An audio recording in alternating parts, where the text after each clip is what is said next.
I'm speaking on prefibrotic myelofibrosis at the first MPN workshop of the Carolinas, and this is actually an evolving area and one that is relatively new.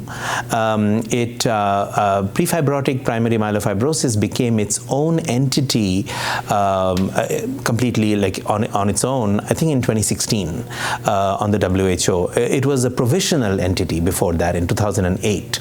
So, it's a pathologic entity. The diagnosis really is under the microscope. There are some findings in the blood that can suggest it, but it does require a pathologic confirmation. Now, just a few key points about it. So, these patients used to be felt to have ET. So now this has been sort of carved out of what was formerly considered ET. And really what's important is that they behave worse than ET. They behave more like overt myelofibrosis than like ET.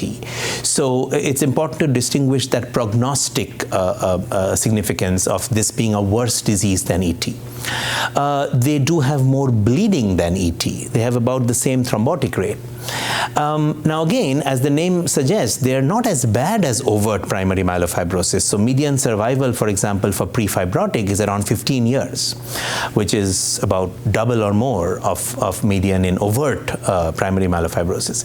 So there are some key differences, as you can see, and between both, with both ET and with overt primary myelofibrosis.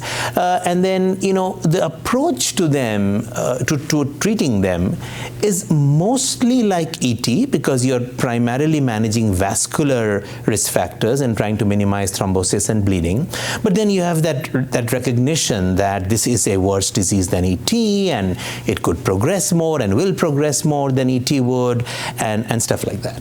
So one thing I'd like to emphasize and add here is that prefibrotic primary myelofibrosis, again, as I just said, is a pathologic entity. But I think a bigger area for us clinicians is what is called early myelofibrosis, or early primary myelofibrosis, if you will, or any. It could be post-PV, post-ET, but early myelofibrosis, which is not the same as prefibrotic. And that's important to understand. Again, prefibrotic is something your pathologist tells you. But when it comes to management, you are often managing prefibrotic just like overt fibrotic, as long as it is early.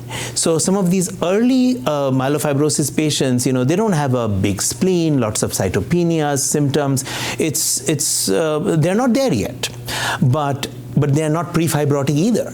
So they are early, clinically early, and this is where there's a lot of interest in intervening early so as to delay or prevent progression.